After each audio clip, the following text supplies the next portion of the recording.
Bismillahirrahmanirrahim. Assalamu alaikum to all of you. I hope you all are doing good at your places. I am Muhammad Salman Imtiaz, outgoing president of Aligarh Muslim University Students Union. As we all are aware about this live Zoom session, in which we are going to listen an eminent scholar in the field of Islamic eschatology, Sheikh Imran Nazar Hussain. We are organizing this event in collaboration with Zaytuna Academy, which is situated in Aligarh. Before going to start the lecture, we are having a brief introduction about the mission and vision of Zaytuna Academy. Please make sure you make yourself adjusted at a peaceful corner from where you can listen this lecture without any disturbance. And it's a humble request, switch on your cameras and turn off your mic. So we should go through the lecture without any disturbance. Now I request Sister Khushbu to proceed with the introduction of Zaytuna Academy.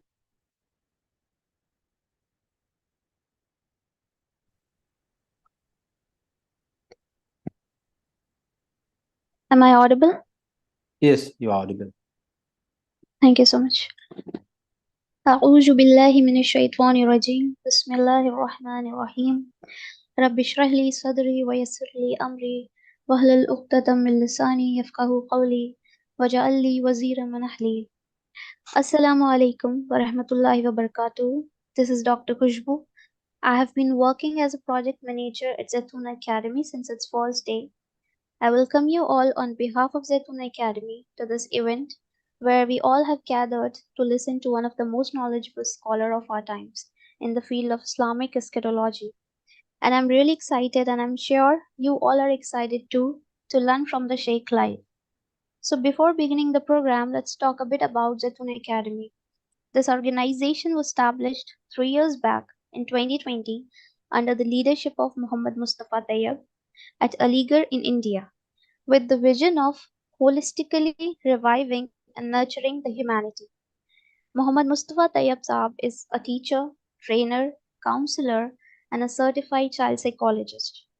We at Zaytuna Academy envision, firstly, a society where each one of us realize the roles and responsibilities that we have been assigned with by our Creator, and then perform them mindfully and with sincere intentions.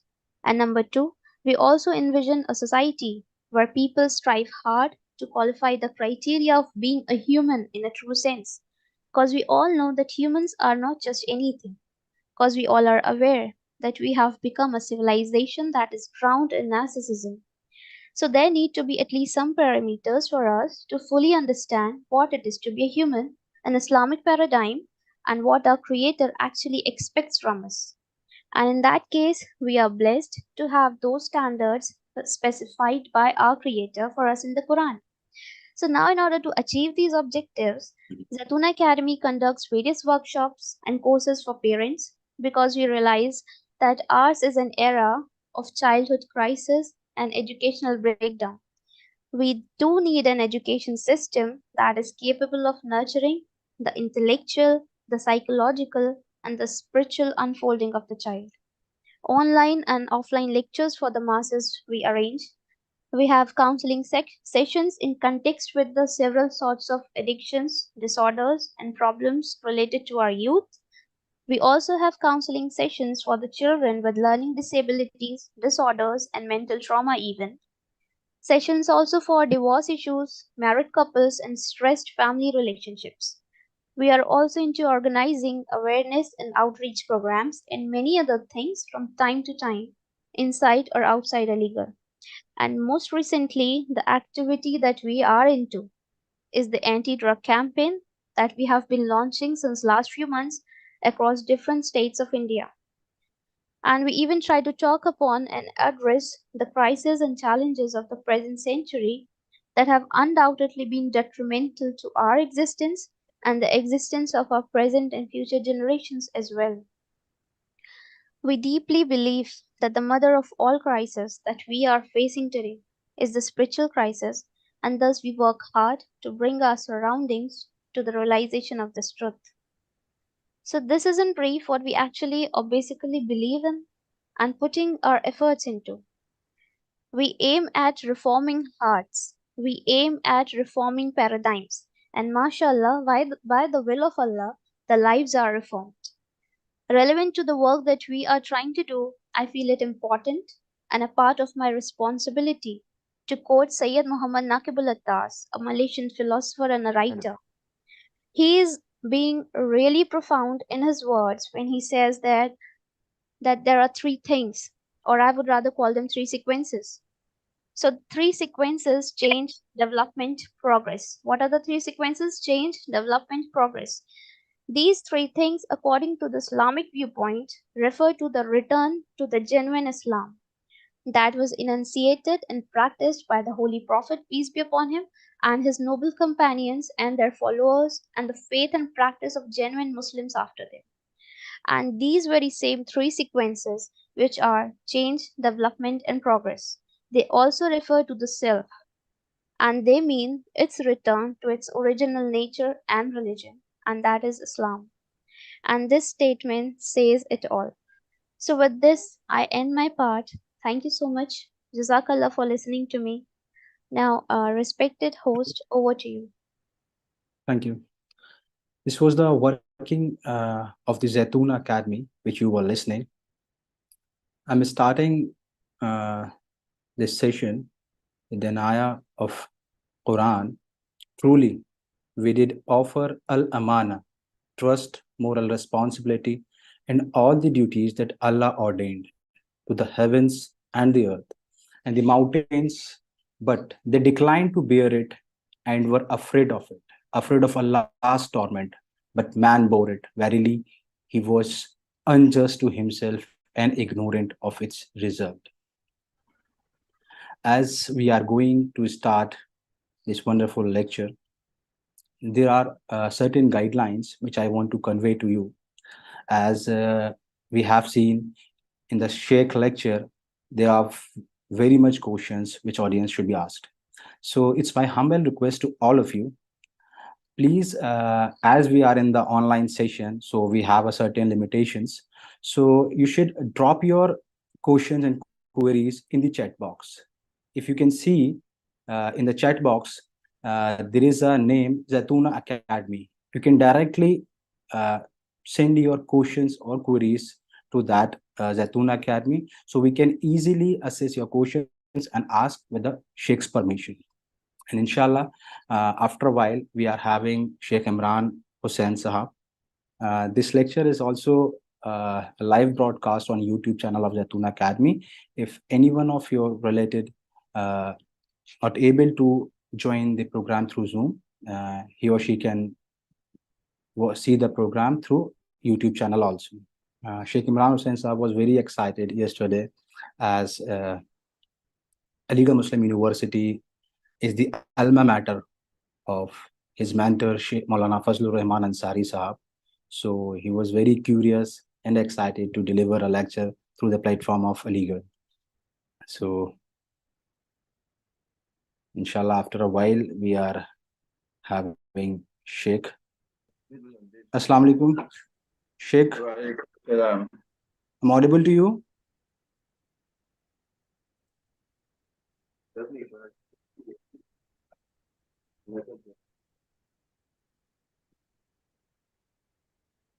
Okay. Sheikh, I'm audible to you? Yes, I'm hearing you. Yeah. Okay. I'm also hearing you. Can we proceed? Alhamdulillah. Bismillahir Rahmanir Rahim. Nahmadu wa nusalli ala rasulihil kareem, amma ba'd. As we greet you on this 7th day of Rabiul Sani in the year 1445 from Aligarh with Assalamu alaikum wa rahmatullahi wa barakatuh. I hope you all are doing good, as today we are having a renowned scholar in the field of Islamic eschatology in modern age, whose services towards Islam are not unknown to this world. Yes, today we are going to listen Sheikh Imran Nazar Hussain, and personally I consider him my ustad, whom I learned a lot and is still learning from his knowledge of the Quran and Sunnah of our beloved Prophet Muhammad sallallahu alaihi wasallam. But before going to start the lecture, I am privileged to have a brief introduction about the eminent scholar Sheikh Imran Nazar Hussain. Sheikh Imran Nazar Hussain was born in the Caribbean island of Trinidad in 1942, whose ancestors had migrated from India. He is a graduate of the Alimia Institute in Karachi and has studied at several institutions of higher learning, including the University of Karachi, the University of the West Indies, Al Azhar University, and the Graduate Institute of International Relations in Switzerland. He worked for several years as a Foreign Service officer in the Ministry of Foreign Affairs of the government of Trinidad and Tobago, but gave up his job in 1985 to devote his life to the mission of Islam. He has also lived in New York for 10 years, during which time he served as the Director of Islamic Studies for the Joint Committee of Muslim Organizations of Greater New York. He lectured on Islam in several American and Canadian universities, colleges, churches, synagogues, prisons, community hall, etc. He also participated in many interfaith dialogues with Christian and Jewish scholars while representing Islam in United States of America. He was the Imam for some time at Masjid Dar al-Quran, which is a very renowned mosque in Long Island in New York.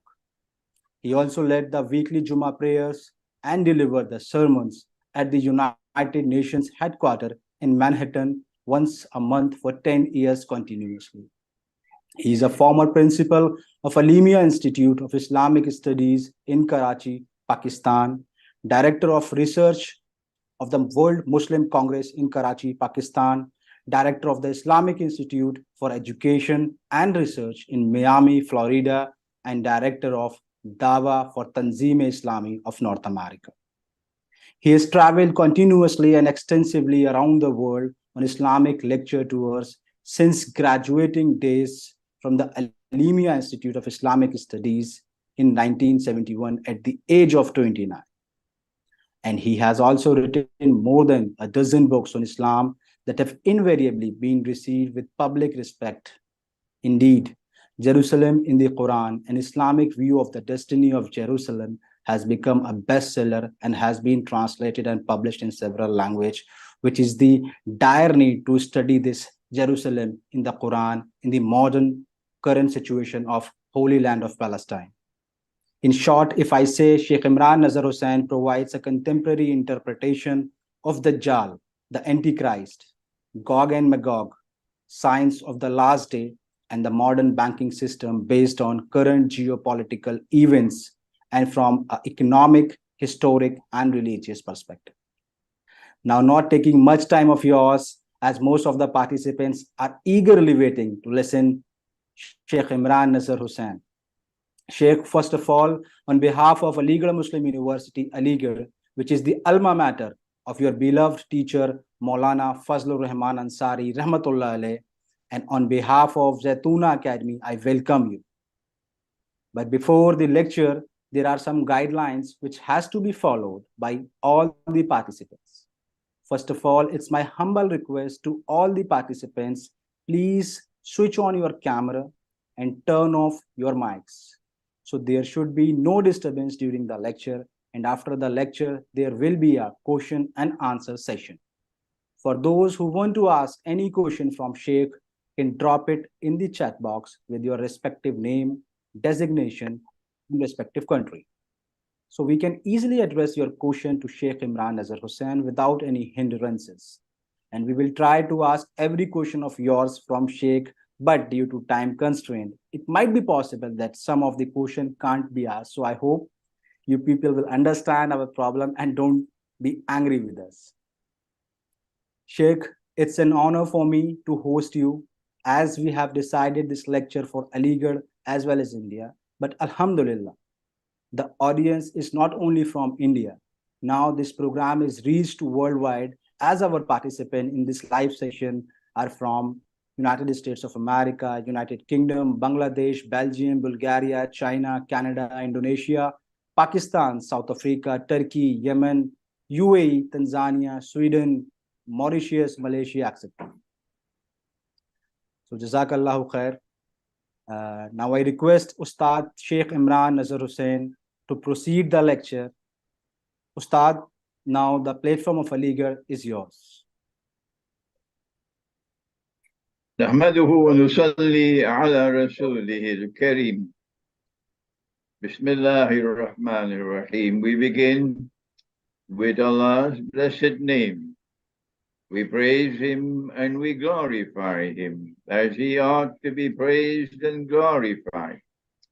And we pray for peace and for blessings on all His noble messengers, on our father Adam, alayhi salam, our father Ibrahim, alayhi salam, on Moses, on David, on Solomon, on Jesus. Allah's blessings be upon them all, and on the last of them all, whether they believe in Him or they don't, it is irrelevant. The last of them all, the blessed Prophet Muhammad, sallallahu ta'ala alayhi wasallam. I greet you from the Caribbean island of Trinidad, far, far away from Hyderabad in the Deccan, from where my forefathers left on a ship 100 and something years ago to travel to the Caribbean. But my heart still remains with the Indian Muslim community and with Aligarh Muslim University, where I got my eschatology. Yes, Aligarh Muslim University contributed to my profile of Islamic scholarship. So I greet you with Assalamu alaikum wa rahmatullahi wa barakatuh there at Aligarh. And I'm grateful to Dr. Salman Imtiaz and to the Students' Union of the Aligarh Muslim University, as well as the Zaytuna Academy, for your kind invitation, which I readily accepted, to address you today on the subject of the Quran as the foundation of education and also of knowledge. Aligarh is responsible in a significant way for my profile of scholarship, which is different from that which comes from our institutions of higher Islamic learning, the Jamiatul Azhar, and the Darul Uloom in Deoband and other places. I have a different model or profile of scholarship from theirs, and so did my teacher, Maulana Dr. Fadlur Rahman Ansari, rahimahullah, who was educated at Aligarh, and so was his teacher, who was a shining light, shining on the scholarship of Aligarh University. I refer to Dr. Muhammad Iqbal. So in a sense, I'm coming back home today to Aligarh. But let me begin our address on this subject, this important subject of the Quran, as the foundation of education and of knowledge. Allah subhanahu wa ta'ala warns us in Suratul Kahf of the Quran that there will come a time when history will move to a different stage, different from everything which came before.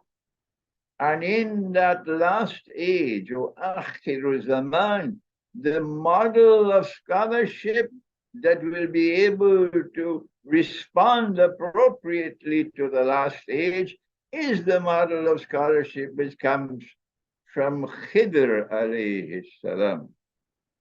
And amongst those who came inspired by Khidr, one of the most eminent of all was Maulana Jalaluddin Rumi. And he pointed again and again and again and again to the importance of basar, internal, intuitive, spiritual insight. The Western world declared the scientific method is the road to knowledge. and the scientific method proclaimed from the mountain top that knowledge comes only from external observation, from rational inquiry, from experimentation. But the Quran said no, knowledge comes both externally and internally. And if you want to get to the most learned of all scholars, the one who will be able to understand and explain the world in Akhiru Zaman, or the end time, you have to travel to Majma'ul Bahrain, and there you will find him, and he is Khidr alayhi salam. What is Majma'ul Bahrain? Does the university anywhere around the world teach the subject? Majma'ul Bahrain is an ayah which has to be interpreted in order to be understood. It is not an ayah muhkama. It is an ayah mutashabiha. So it's not, from Cape Town, the Table Mountain, you can look and see the Atlantic Ocean and the Pacific Ocean, and you say, there you are. That's where the two oceans are meeting. No, it's not literal. It is mutashabiha. It has to be interpreted to be understood. And Majma'ul Bahrain is the place where the two oceans of knowledge meet. And that is the ocean of knowledge externally acquired, and the ocean of knowledge which is internally received. If Aligarh University, Aligarh Muslim University, is to rise in splendor and dazzle the whole world of scholarship, not just Islamic world of scholarship, Aligarh Muslim University must reach scholarly soul for Majma'ul Bahrain, the place where the two oceans of knowledge meet, the world of knowledge that is externally acquired, and the world of knowledge that is internally received. And these two worlds of knowledge must be harmoniously integrated. And Iqbal, he learned from Rumi. And if you look at his wonderful book, The Reconstruction of Religious Thought in Islam, the first two chapters, when I was a master's degree student in philosophy at Karachi University, I read those two chapters maybe 20 times and still could not understand Iqbal until I studied Suratul Kahf of the Quran. And then I understood Iqbal of the validity of knowledge, the philosophical validity of knowledge, which is acquired from a world beyond the material universe that the scientific method cannot reach. They say that this is the only world that can be understood, can be studied, can be observed. And therefore, this is the only world that exists. They say that there is no reality beyond the material reality. And so they exclude the scriptures. They exclude all knowledge that comes from Allah. And Iqbal responded, how beautifully he did. He said, Sitaro se aage jahan aur bhi hai. There are many worlds beyond the stars. Is Aligarh listening to Iqbal? There are many worlds beyond the stars. Sitaro se aage jahan aur bhi hai. And if you look at the title that he chose for his book, The Reconstruction of Religious Thought in Islam, It was a sign, it was a message being conveyed to classical Islamic scholarship, to conventional Islamic scholarship, that your model of scholarship is not working. You cannot take Western knowledge and put it in one compartment and let the students of Aligarh teach it, understand it, or study it, and then put Islamic knowledge in another compartment, another trade, and then you study this as two separate, independent compartments of knowledge. That is wrong. Iqbal is calling for the two worlds of knowledge to be harmoniously integrated, and that is what Iqbal did in his scholarship. And he called for the reconstruction of religious thought in Islam, meaning you need a new model of Islamic scholarship for Akhir Zaman, for the end time. And who responded better to Iqbal than a student in the Department of Philosophy of Aligarh Muslim University, a student who was being taught for his doctoral degree in philosophy by that eminent scholar, Professor Dr. Sayyid Zafarul Hasan. That student of his was Muhammad Fazlur Rahman Ansari, and he produced his masterpiece in 2 volumes, The Quranic Foundations and Structure of Muslim Society. But there was another student in that class studying with him for a PhD in philosophy under the guidance of Professor Dr. Sayyid Zafarul Hasan, the Department of Philosophy of Aligarh Muslim University, and his name was Dr. Burhan Ahmad Farooqi. And if you read his doctoral thesis, the name of that thesis, the name of that book is A Mujaddid's Conception of Tawheed. Let me repeat it. A Mujaddid's Conception of Tawheed. And in that book, which you can download from the internet, remember Dr. Burhan Ahmad Farooqi. If you read that book, you can see where he analyzes the different consciousnesses in the man. He speaks about the rational consciousness.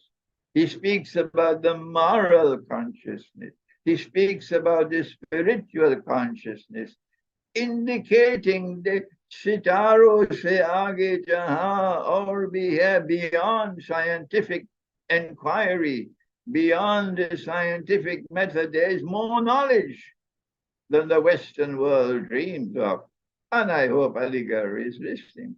So do please read that book, The Mujaddid's Conception of Tawheed, and the opening chapters where he speaks about the different worlds of consciousness in a human being. And read my teacher's masterpiece, The Quranic Foundations and Structure of Muslim Society. This book, this masterpiece in 2 volumes, is available in India at a much cheaper price than elsewhere in the world. All my books are available in India. MashaAllah, I thank Allah for the brother who did the work. And they are available in India at a much cheaper price than is available elsewhere in the world. And I was blessed to be a student of both of these men.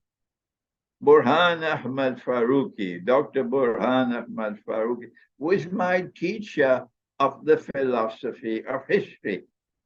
And that was the foundation of part of the foundation of my Islamic scholarship. You can't study Islamic eschatology unless you understand the philosophy of history from the Quran. And Muhammad Fazlur Rahman Ansari, Maulana Ansari, may Allah have mercy on his soul, was my teacher who taught me how to study the Quran. We don't have the time in this brief address to study the methodology the methodology for study of the Quran that our Darul Ulooms are not working on. They don't even understand it because it requires Majma'ul Bahrain to study the Quran. And my teacher, Maulana Fadlur Rahman Ansari, did more than teach me how to study the Quran. He also taught me how to deal with the hadith in relation to the Quran. If a hadith is in harmony with the Quran, when we study the Quran, the way the Quran has to be studied, we accept that hadith. But if a hadith is in conflict with the Quran, after you have studied the Quran, the way that the Quran has to be studied, then we do not accept that hadith. If a hadith are neither in harmony with the Quran nor in conflict with the Quran, there is no reason for us to discard it. We will accept it. But you do not use such hadith to divide the Muslim community and to create a new sect. You don't do that. You don't build a house of scholarship based on such hadith. And so I am grateful that I have been the student. Allah bless me to be the student of these two men. But Allah blessed me beyond that, that I learned on my own that the way that we recite the Quran was wrong. And as a result of the blessing that Allah conferred upon me, I was able to discover the way that Allah recited the Quran, the Nabi Muhammad alayhi salatu wasalam.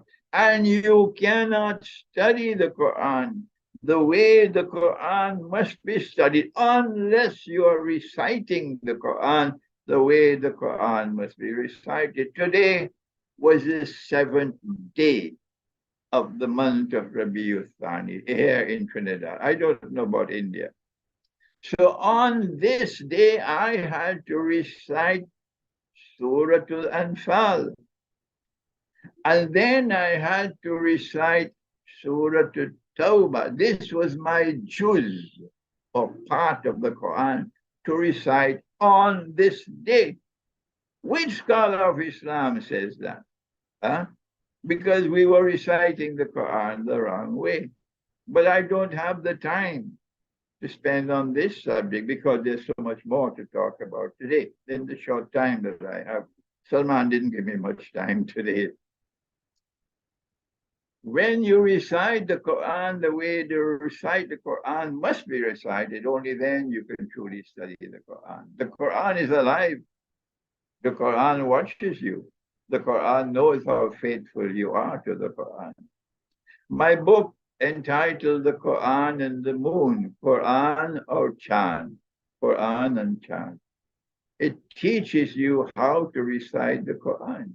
When you recite the Quran with the moon, the way Allah recited it, then eventually you will live with the moon.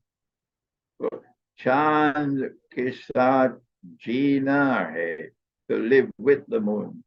And then you will enter into the sacred world of time.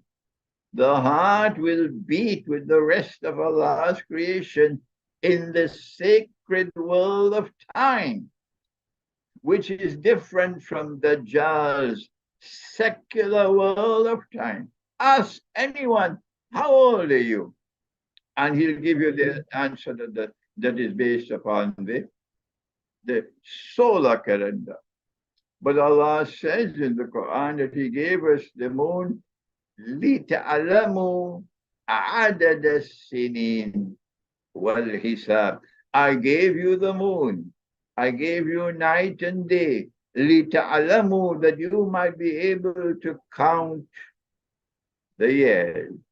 لِتَعْلَمُوا عَدَدَ السِّنِينَ, that you might be able to count the years and compute time. Everybody today believes a month can have 28 days. What nonsense. And everybody believes that nonsense. Everybody today, even the PhDs, believe that a month can have 31 days. and they eat their biryani and go home and sleep comfortably while swallowing this falsehood that has come from Dajjal. Not at all. In the sacred system of time which has come from Allah, a month has 30 days, except that when at the end of the 29th day you look for the moon, if the moon is seen, then the month will have 29 days. And if the moon is not seen, then the month will continue for one more day. You don't have to look for the moon after. How many people are faithful to this system of time? The Quran tells us in Surah Al-Qiyamah, kindly check it out, in Surah Al-Qiyamah, that Allah says to Nabi Muhammad sallallahu ta'ala alayhi wa sallam, بعد أعوذ بالله من الشيطان الرجيم لا تحرك به لسانك لتعجل به. I don't have the time to give a tafsir. Don't hasten your tongue, O Muhammad, to make haste with this Quran. Inna alayna jama'ahu wa Qur'ana. We are going to compile all the revelations together as a whole. فَإِذَا قَرَأْنَاهُ فَاتَّبِعْ قُرْآنَهُ. And when we have recited this Quran to you, O Muhammad, sallallahu ta'ala alayhi wa sallam, you must follow that way of recitation. Let me repeat that. When we have recited this Quran to you, O Muhammad, sallallahu ta'ala alayhi wa sallam, you must follow that way of reciting. ثُمَّ إِنَّ عَلَيْنَا بَيَانًا. Then after that, after teaching you the recitation of the Quran, only then will we teach you the meaning of the Quran. So to study the Quran, you must first recite the Quran. Why is it so important to study the Quran? Of course, provided you travel to Majma al-Bahrain. Otherwise, you can't study the Quran. Why is it so important to study the Quran? That this must be the foundation of education and of knowledge. In the remaining time that I have, let me devote to this matter, to answer this question. Allah speaks in Surah An-Nahl of the Quran, and He says that we have sent down this Quran to explain all things. وَنَزَّلْنَا عَلَيْكَ الْكِتَابَ تِبْيَانًا لِكُلِّ شَيْءٍ. We have sent this Quran to explain all things. So the Quran must be the textbook with which you begin studies in the department of philosophy. It must be the textbook with which you begin studies in the department of psychology. It must be the textbook with which you begin studies in the department of philosophy and the department of politics and the department of economics. But you can't do that unless you have teachers who can go to the Quran to extract from the Quran the foundation for political science. I wish I had the time to teach all of that, but that's not for today. If the Quran is to explain all things, and if you want to be an educated person, not someone with a world of information, you know how to use a cell phone. I should have a cell phone somewhere. Oh, here we are. You know, this smartphone. I don't know how to use it properly. If I have to turn the flashlight on, I don't know how to do it. Yes. So I'm not that competent in this technology. But you have your PhD in computer science. Does that mean that you are educated? Huh? No. There's a difference between the acquisition of information and the processing of information and true education. The farmer in the field, he knows how to plant. The fisherman knows how to fish. He can teach me. He says, when you see the birds flying, there are fish there. I didn't know that. But in order for you to be educated, you have to have more than information. You have to have knowledge. In order for you to be an educated person with knowledge in the world today, you must be able to understand the reality of the world today. And most of all, you must be able to understand events unfolding in the world. And the Quran alone can explain that to us. Look at what is happening in Israel. Look at what is happening in Gaza today. How many of us are able to go to the Quran to understand what is happening in the world, in the Middle East? And the Quran calls that the Holy Land. We don't even remember the term Al-Ardul Muqaddasa. We use the term Palestine, we use the term Israel, we use the term Gaza. But how many people use the term the Holy Land? But in Surah Al-Ma'idah of the Quran, Nabi Musa alayhi salam spoke to the Israelite people and he said, Ya qawm idkhulul ard al-muqaddasata allati kataba Allahu lakum. If you go to my first response to the war in Israel, in that lecture, I explained in the second, the third response. Go and listen to those small, brief lectures, and you'll understand what the Quran is saying. Oh, my people, enter the holy land that Allah gave to you. Allah didn't promise it to them. Allah gave it to them, but He didn't give it to them unconditionally. He gave it to them conditionally. You must have faith in me and you must be righteous in your conduct. And every time they violated that covenant with the Lord God, Allah threw them out of the land. Twice He did it. But the last time He threw them out of the land, guess what He said in the Quran? If you come back to this holy land with your wickedness, with your oppression, I will come back with my punishment. That is there. That is there in Surah Al-Isra. If you return to this holy land with your wickedness, I will return with my punishment. How did the Jews return to the Holy Land? To reclaim it as their own, when Allah had expelled them and Allah had banned their return. He destroyed Jerusalem. He expelled the Jews.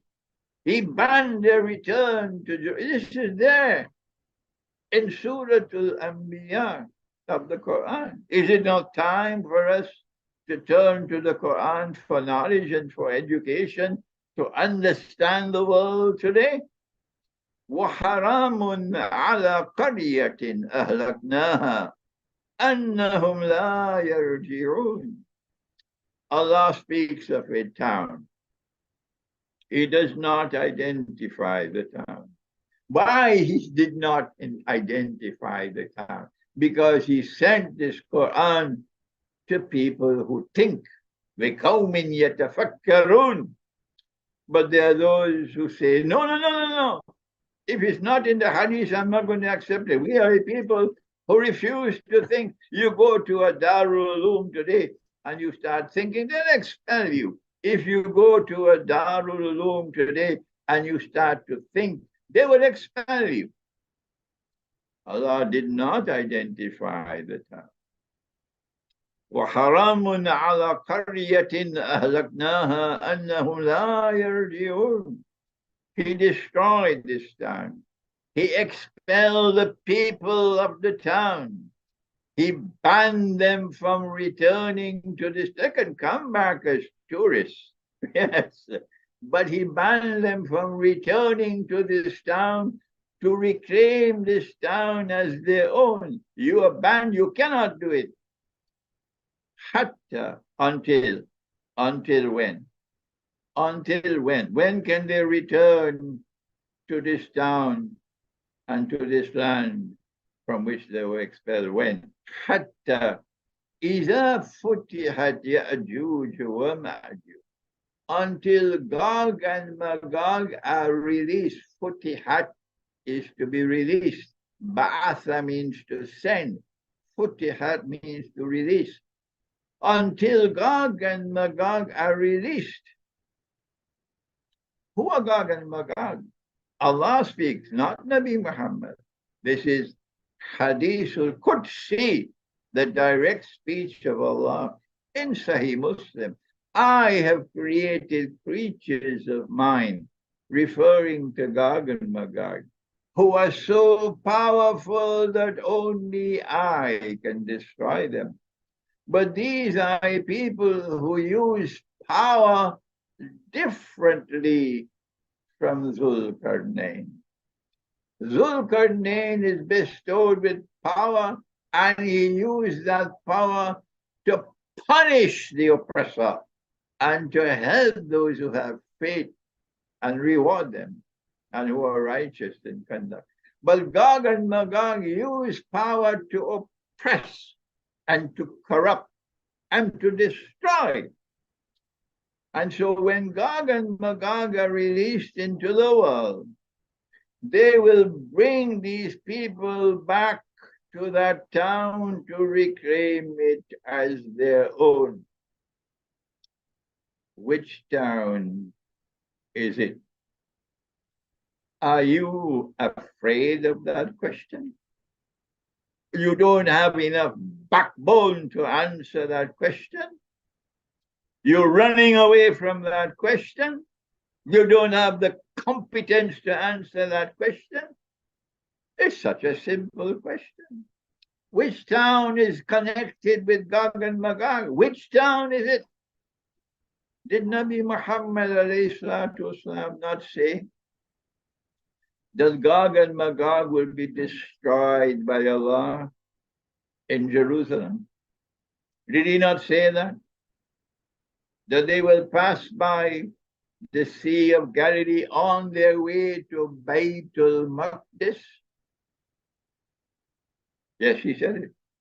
And Allah will destroy them in Jerusalem.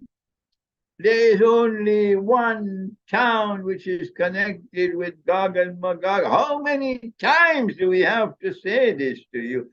Why are your feet stuck in concrete? Why do you refuse to think?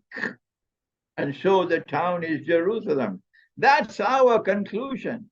If you differ with us, tell us which town is it?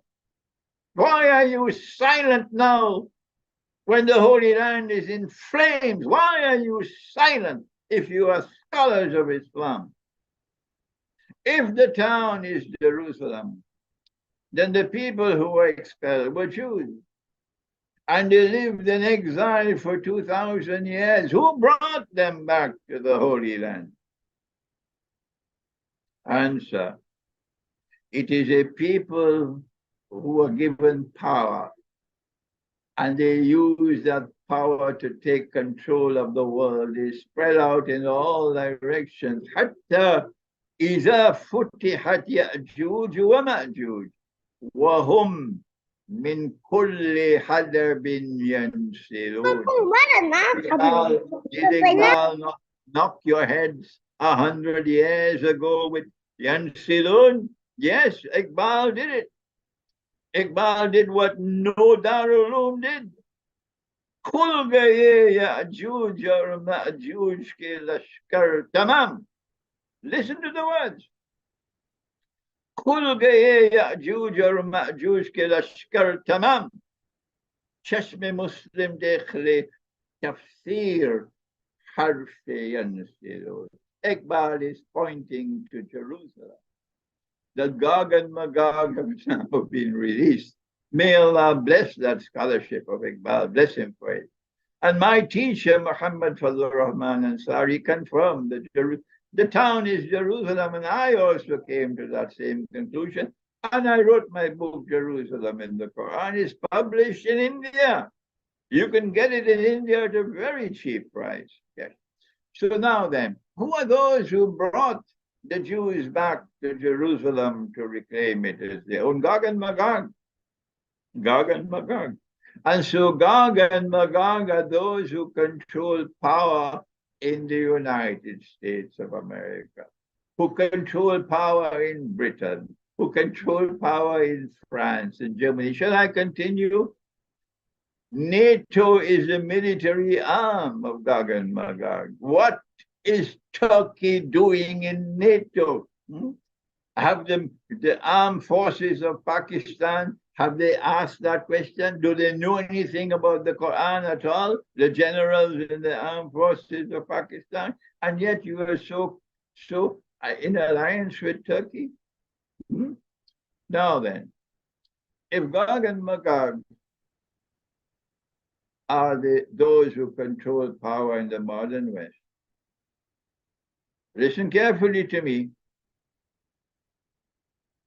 And if Allah is going to destroy them all in the Holy Land, then can you think that Allah must bring them to the Holy Land in order for them to be destroyed there? Let me repeat this for those of you who are listening to this lecture. And I'm so happy that my dear brother who studied with me under Maulana Fadlur Rahman Ansari Rahimahullah, who was a graduate of the Alimia Institute of Islamic Studies, who went to do his PhD at Temple University in Philadelphia. My learned brother, Professor Dr. Abul Fadl Mohsin Ibrahim, who is a professor in Durban, he is one of the listening audience for this lecture today. So, assalamu alaikum, my dear brother. If Gog and Magog are those who control power in modern Western civilization,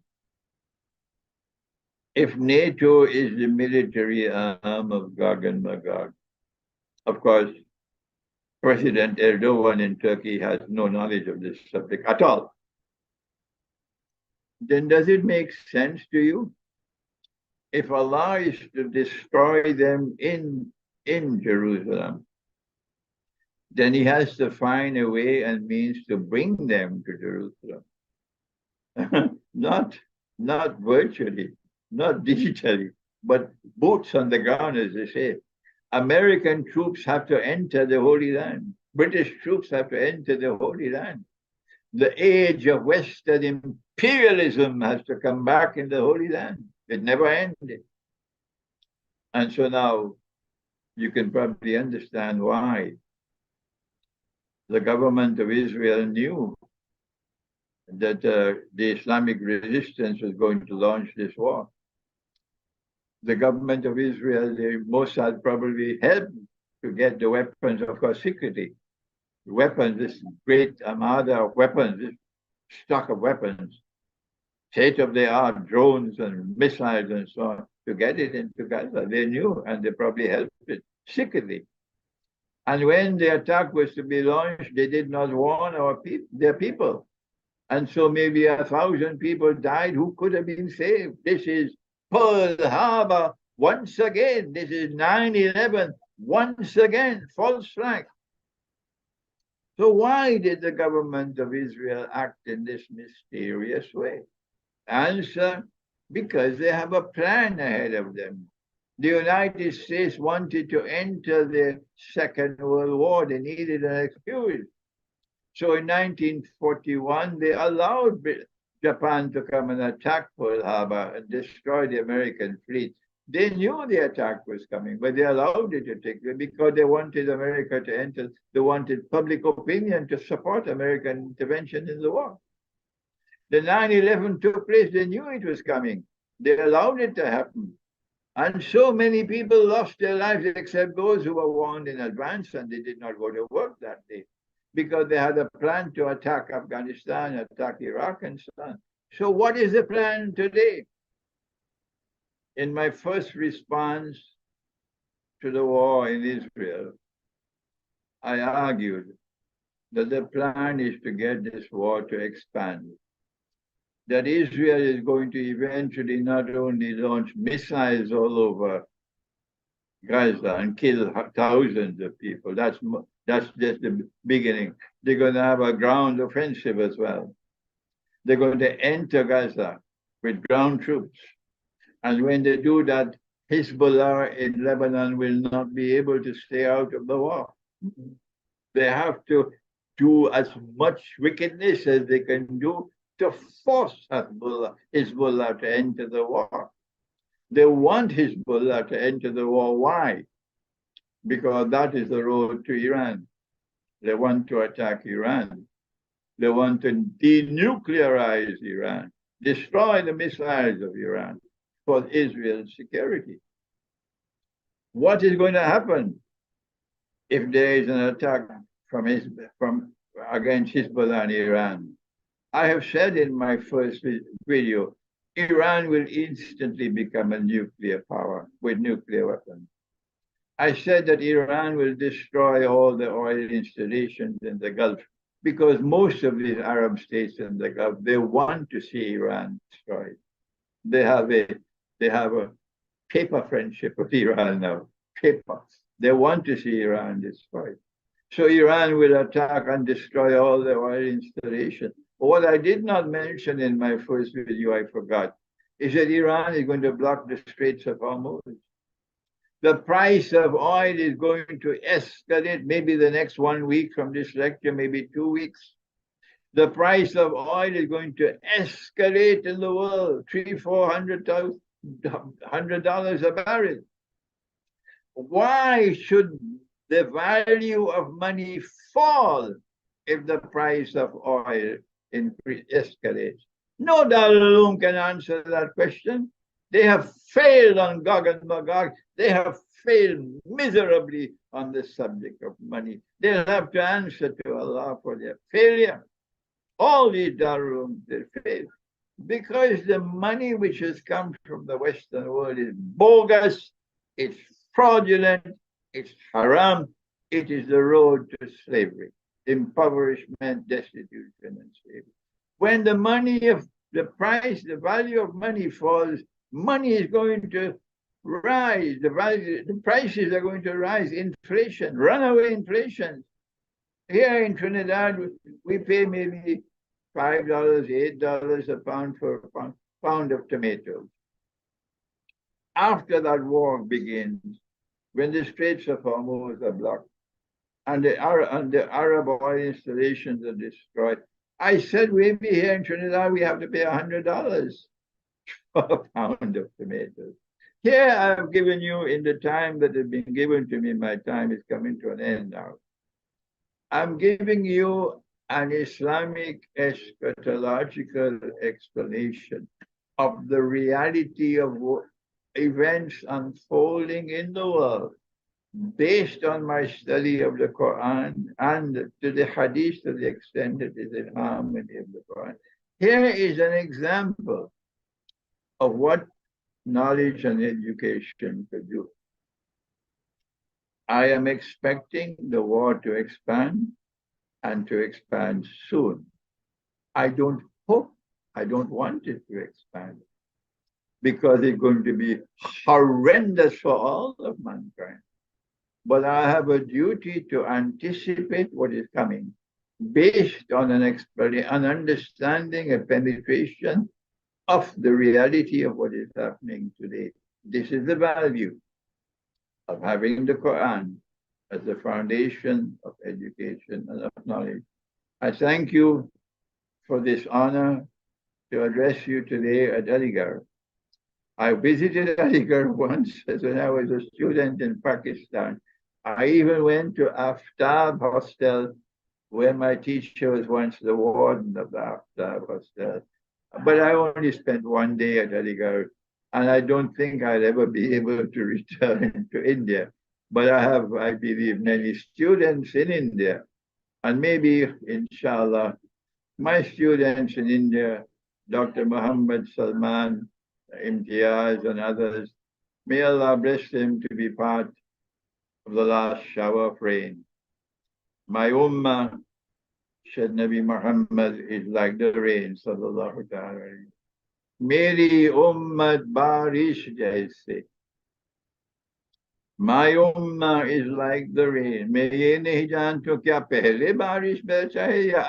I don't know. It's not known which shower is better, the first or the last. That last shower of rain must have a military component. And of course, it's Afghanistan and the areas around Afghanistan, which can fight. But that last shower of rain must have a scholarly component. And that scholarly component can come only from the scholarship. In my opinion, I can be wrong, but I'm saying can only come from the model of scholarship that came from Iqbal through Rumi. And that light was there in Aligarh. And from Aligarh came Muhammad Fadlur Rahman Ansari, who was my teacher. So maybe that light will shine again at Aligarh. And we must see those coming from Aligarh will be a part of the last shower of rain. Thank you. Wassalamu alaikum wa rahmatullahi wa barakatuh. Jazakallahu khairan, Sheikh. And inshallah, we will try to make ourselves as you have mentioned. And indeed, Quran is the only base through which we can learn other subject. As Sheikh, you have mentioned Majma' al-Bahrain. As a university, we should try to reach there in terms of scholarship. Inshallah. First of all, it's been an honor for all of us, Sheikh, to listen you in a live session. And secondly, it's been an insightful lecture which will bring a positive composures in ourselves, an increase in our knowledge as a Muslim, inshallah, in the paradigm of this specific topic of Quran is the foundation for higher education. And Sheikh, we are very thankful to you as you have explained us briefly in a very short span of time about the Islamic resistance which is happening in Holy Land of Palestine. We pray to Allah subhanahu wa ta'ala to help those who are positively contributing in this Islamic resistance. Now it's time for question and answer session. Ustad, there are following questions which I am asking you on behalf of the audience. Can we start the question and answer session, Ustad? Yes, please. So. The first question is, has boycotting Israeli products helped or will it help us overall? Is there any hadith mentioning the arrival of Imam Mahdi before the Dajjal? Please ask one question at a time, only one. Okay. The religion of Islam, which came to the world with Nabi Ibrahim alayhi salam, with Nabi Musa alayhi salam, with Nabi Dawood alayhi salam, Nabi Sulaiman alayhi salam, Nabi Isa alayhi salam, Nabi Muhammad alayhi salam. The one religion which has come from Allah. That one religion establishes a market. And the market, it insists, must be a free and a fair market. The market does not distinguish between enemy and friend. The enemy is allowed to come in the market and sell and buy. Yes. And when the enemy comes to the market to buy and sell, even though he's your enemy, when you enter into the market does not distinguish between friend and enemy. The market does not distinguish between a Muslim and a Hindu and a Christian and a Jew. All have a level, equal playing field in the market. And the government never intervenes in the market to fix prices. This is the weakness of socialism. But Jawaharlal Nehru did not do enough studies in Britain. And so he was enamored of socialism. And India began her journey as an independent post-British state as a socialist state. And Venezuela did the same thing. The Soviet Union gave us socialism as well. Zulfikar Ali Bhutto in Pakistan, socialism. So no, we do not intervene in the market. We do not boycott any products in the market unless those products are not allowed in a market, which are harmful to human health. If you steal and you bring your stolen goods in the market, we will not allow you to sell in the market. Okay? If you are unfair in your trading practices, that you are subsidizing your farmers and they are able to produce their product, their crop at a cheaper price than others who are not being subsidized. We will not allow such products into our market. Okay? France and Spain have a war going on, a business war going on at this time, because the Spanish farmers are producing grapes from which they make wine, and they're doing it at a substantially cheaper price than the French farmers because of trading practices which are not permitted in France but permitted in Spain. And so the French farmers are right and justified in seeking to prevent such products from entering into the French market. Similarly, we have never used trade as a weapon. We have never used trade as a weapon. No, because the market must remain a free and a fair market. But the Americans don't know about truth. They don't have any conception of truth in economics. And so the Americans and the French and the Germans and the Spanish and so on, they engage in this massively sinful activity of imposing economic sanctions on mankind. Anyone they consider to be a threat to them, they impose economic sanctions upon them. But Allah says in the Quran, Jaza'u sayyi'ah, sayyi'atun mithluha. When you can conduct yourselves in your business in such a sinful way, one day you will have to drink your own poison. This is what Putin says. So this is my brief answer to you, that I disagree with the boycott of any goods from any country unless and until it is an unfair trading practice or it is a haram product. Next question. I can't hear you.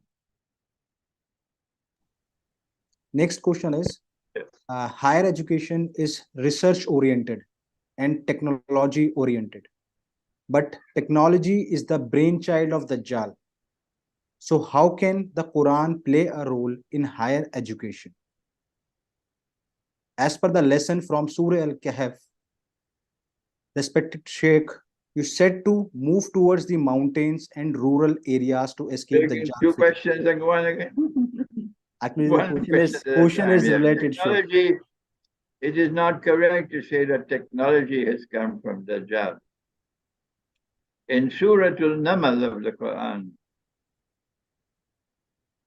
Nabi Sulaiman alayhi salam is ruling over an Israel, which is the ruling state in the world. And in Yemen, there is the kingdom of Sabah. And the ruler is a woman. but Allah did not create women to rule. And she has they worship the sun, and she has a very splendid throne. And he commands to the members of his court, who can bring her throne for me before she comes? And Ifrit of the jinn, who perhaps was the most powerful of all the jinn, he said, I can bring that throne to you before you rise from your court. Between Jerusalem and Yemen is a distance of about 2,000 kilometers. But the jinn is able to penetrate different worlds of space and time. And the jinn says, I can cover that distance and bring this object, this huge object, through space in such a short, brief period of time. Okay? But then someone in the court who had the knowledge of the book, the kitab, the ilmul kitab, ilmul min al kitab. It is not, this kitab is not the Quran. It's not the Zabur, it's not the Injil, you can check it out. These books do not give you knowledge of aerodynamics. But he said, I can bring that throne for you in the twinkling of an eye, meaning in a very, very brief period of time. And he brought it. So there is a book with Allah, with the knowledge of how to travel through space at lightning speed and to bring objects through space at lightning speed. Today, that knowledge has reached Russia. Today, Russia has hypersonic missiles that NATO does not have. Although the Americans are sending their warships and the aircraft carriers and missiles and Patriot missiles and so on to Israel and to the bases around Israel, and the British and the French are soon going to start doing the same thing. An armada ready of ships and weapons and so on, now proceeding towards that region of the world. Russia is not going to intervene.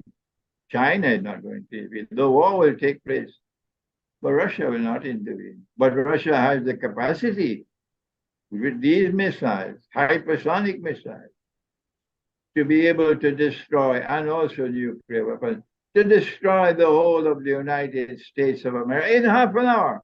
That's what Putin said. Did Dajjal give that knowledge, that technology to Russia? No. No, Dajjal didn't do it. It's Allah who did it. So it's not correct to say that all technology has come from Dajjal. Sheikh, another question is from the student of Aligarh Muslim University. According to you, Sheikh, what is the advice to the young generation of Ummah in this modern world of so much fitna and war and chaos all around? Are you talking about the Indian Muslims? Yes. The Indian Muslims. They are part of this subject which I can speak to you publicly, and another part which I cannot. That part which is public is to remind Hindu India that Muhammad Ali Jinnah was called the ambassador of Hindu-Muslim unity. Sarojini Naidu praised him, the Indian poetess, praised him. He was a great friend of Jinnah. And Jinnah remained faithful to the Indian National Congress. Yes, for so many years of his life. The only reason why Jinnah parted from the Indian National Congress because he had legal integrity And he realized that if India wins freedom from Britain and becomes an independent state, without sufficient safeguards, legal safeguards, for the protection of the Muslim minority in India, they will be oppressed.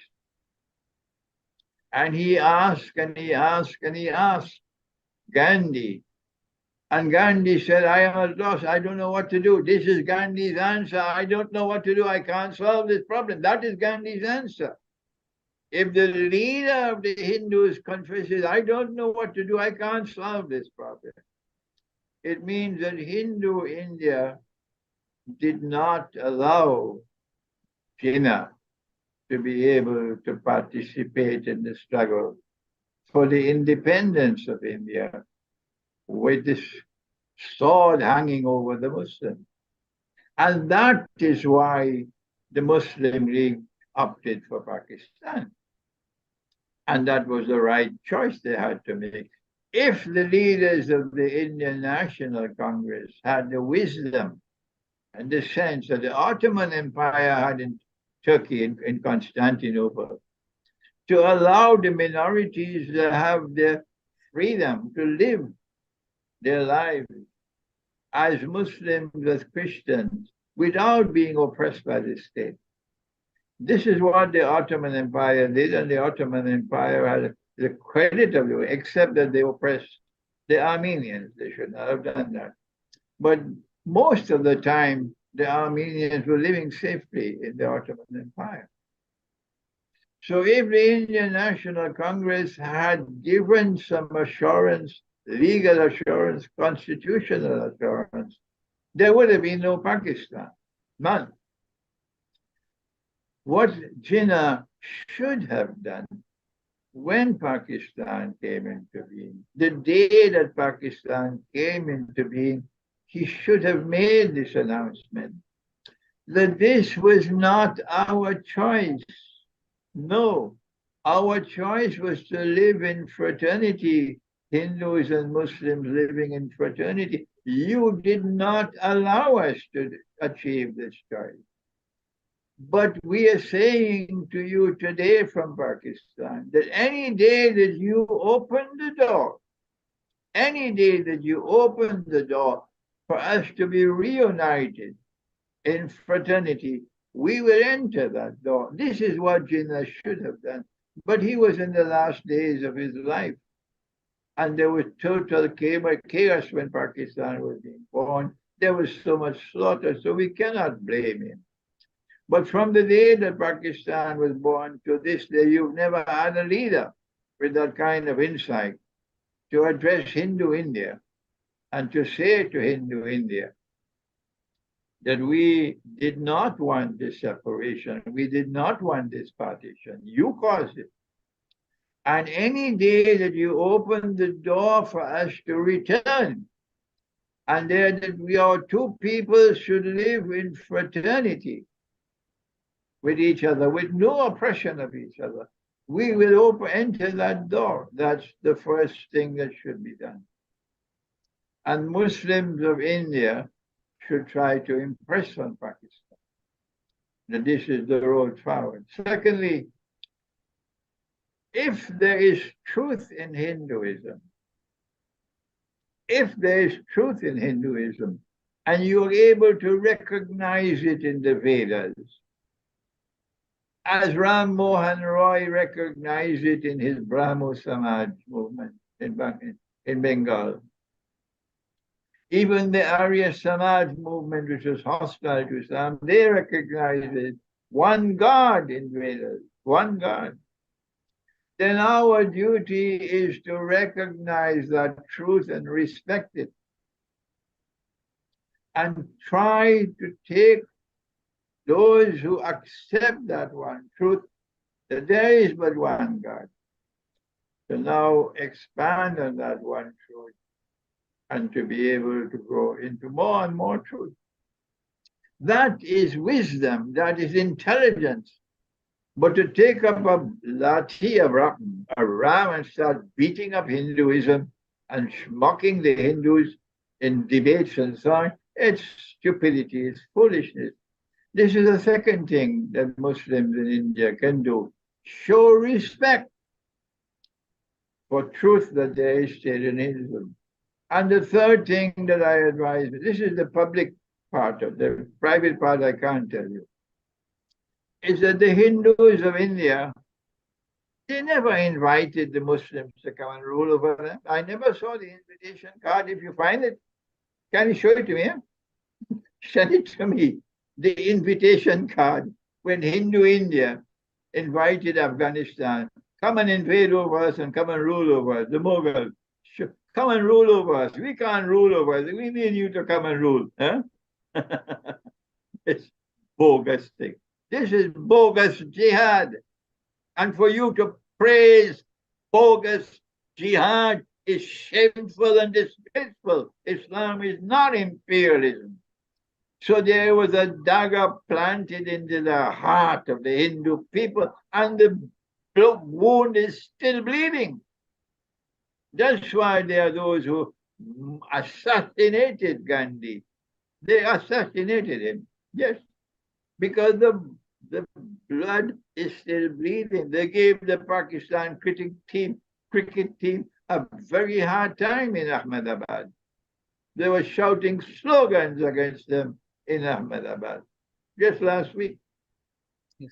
So you will be able to stop some of that blood from bleeding if you denounce Muslim rule over India as imperialism and as bogus jihad. Apologize to them for Muslim rule over India. That will help. We will keep your advice, Sheikh. Another question is, if we establish Islamic model village, then still we would need some means to trade with external world outside the village, which accepts only the bogus paper money. How should we deal with it? If you are building a village in India, and you can build it as a Muslim Hindu village, that is preferable to having it as an exclusive Muslim village. When Hindus and Muslims are able to come together to live fraternally, then you can build that village. That'll be a safer place than having it as an exclusive Muslim village. Number one. Number two, when you build your village, you have to be self-sufficient in food, in water, and in energy. Self-sufficient. In your village, if you continue to use the Indian rupee and the Bangladeshi taka and the Pakistani rupee, you will be eventually enslaved, because this money was created for the purpose of enslaving you. The Indian government has shown a lamentable ignorance or lack of capacity to study this subject when they became the guinea pigs of Wall Street, when they demonetized the 500 rupee Indian note, and I think also the 1,000 rupee Indian note. Both, yeah. This was a trial run to see how it will work, because in the end you want to get away. They want to get rid of all paper money and make all money transactions digital, so they can now totally enslave you. The minute you step out of the line, they will freeze your account and you can do nothing about it. They will seize all your money. You can do nothing about it. And you deserve that because of your stupidity. So you have to turn away from their bogus money. If you're not allowed to use dinar and dirham, if the law does not permit it and the police will come to stop you, then what you do is you start to use rice as money, use wheat as money, and they won't be so stupid to come and ban the use of rice and wheat, articles of food consumption. And this is why our Prophet said, alayhi salatu wasalam, he said, gold for gold, silver for silver, wheat for wheat, barley for barley, dates for dates, salt for salt.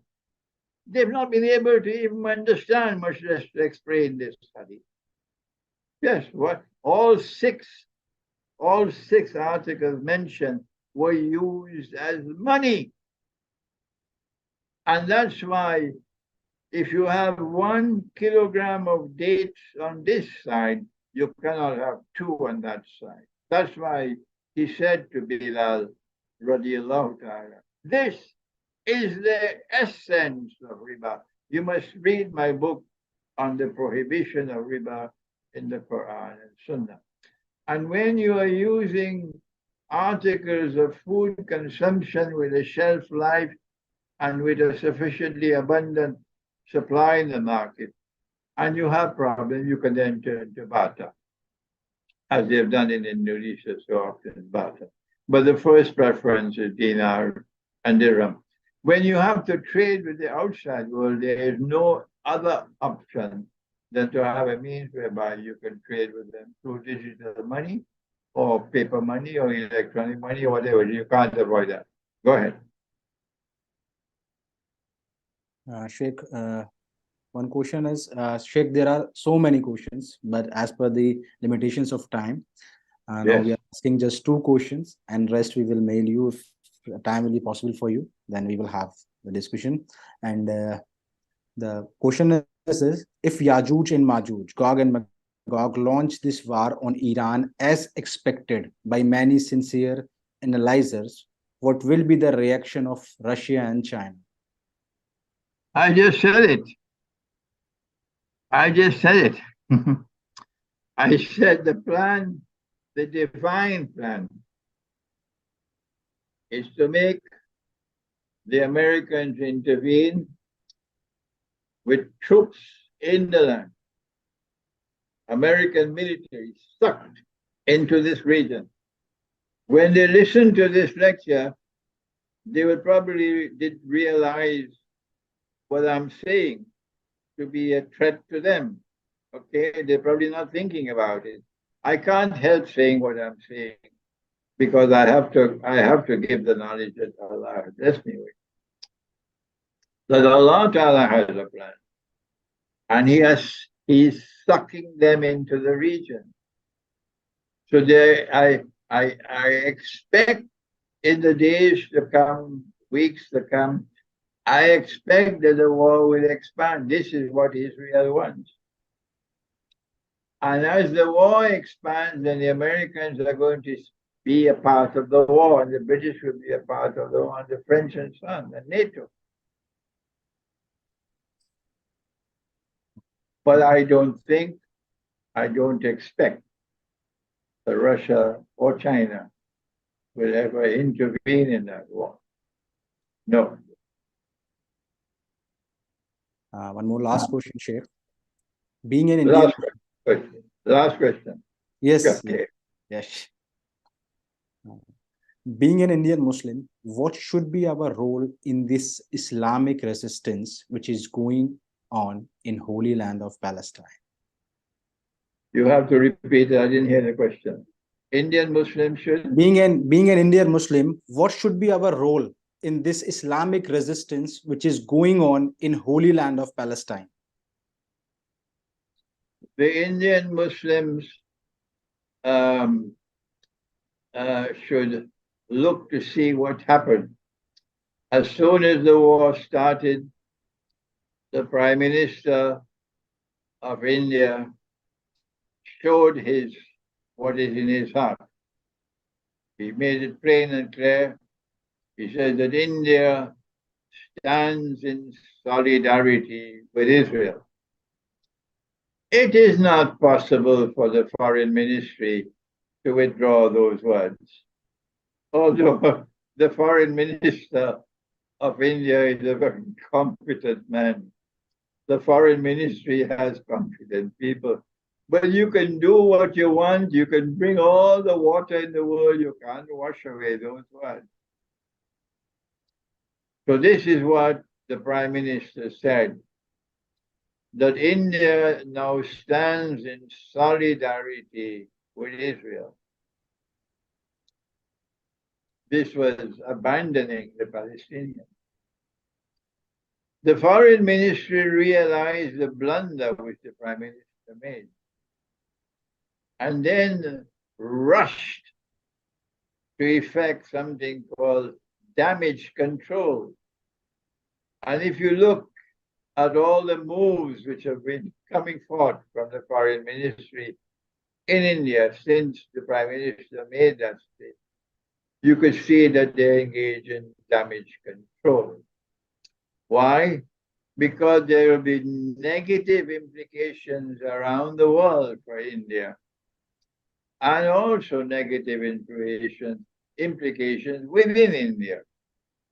So while there will be one part of Hindu India whose hatred for Islam is persistent, and they will want to remain publicly proclaiming their solidarity with Israel, there's another part of Hindu India which will not be like that. A more intelligent Hindu India, a Hindu India which is more faithful to truth in Hinduism, a Hindu India who has greater respect for Mahatma Gandhi and for other leaders of India, and for the great scholars and spiritual leaders of India who show their character when they oppose oppression. And the Indian Muslims now should concentrate on arguing the case that this is oppression. If you can be convincing in your arguments and your demonstration that we oppose oppression in the Holy Land, that will help you in your cause to also win support against oppression in Kashmir.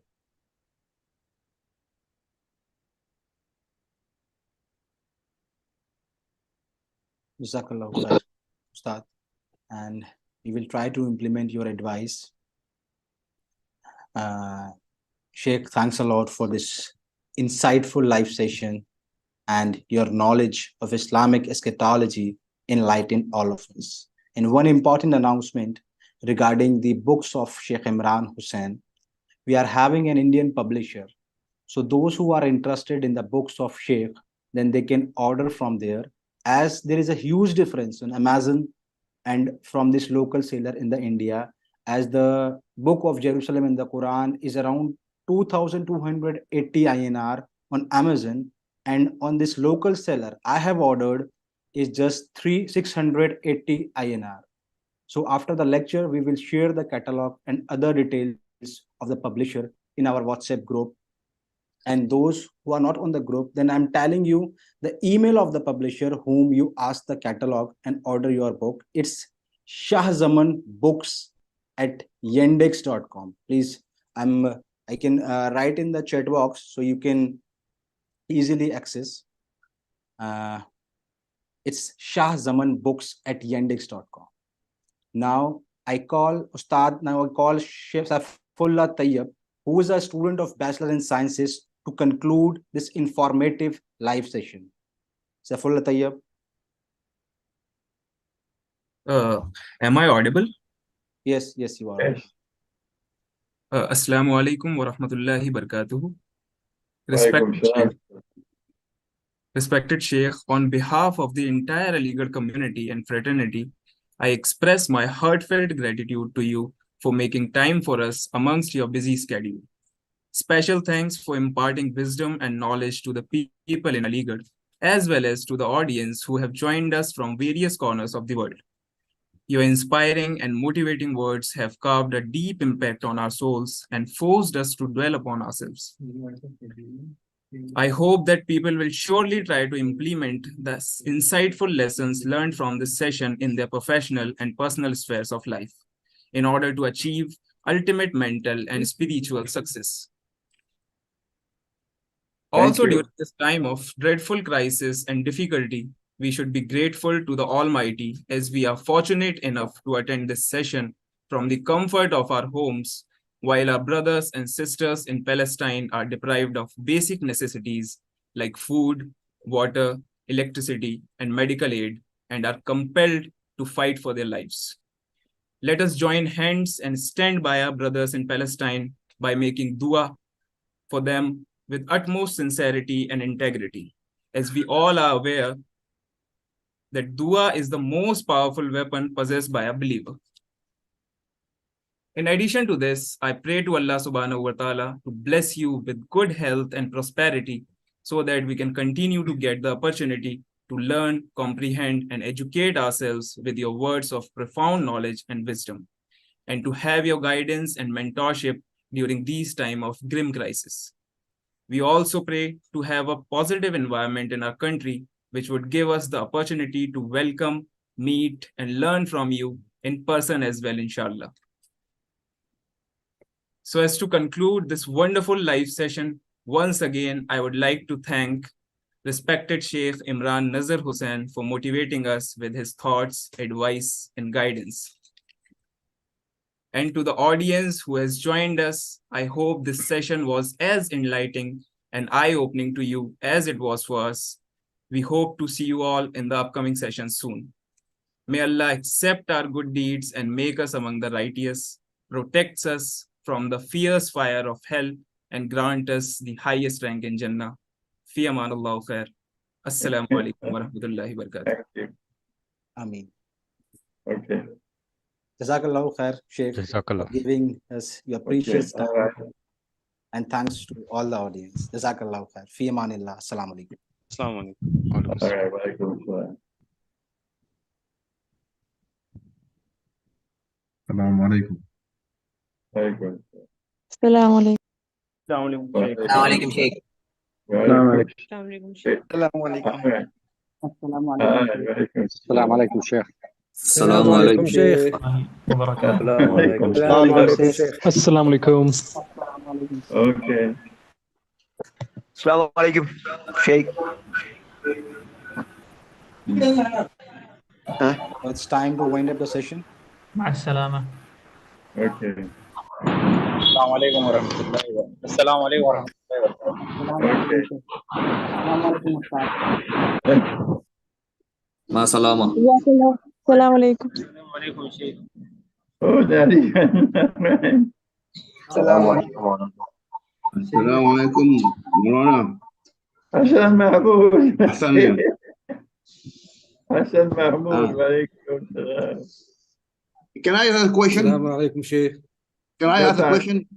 No, we finished now, yeah. Oh, okay. السلام عليكم We شيخ. finished now, yeah. How are you? Okay. All right. Okay. MashaAllah. MashaAllah. Assalamu alaikum, Sheikh. From America. Assalamu alaikum. Salam. Yeah. السلام عليكم شيخ.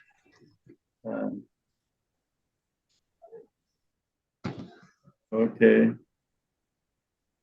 Okay.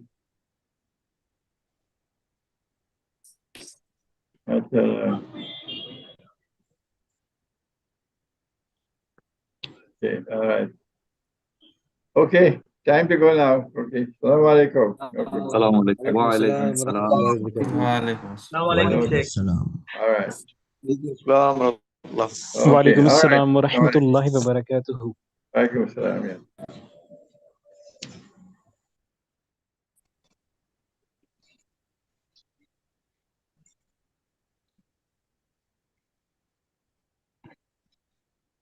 مع السلامة.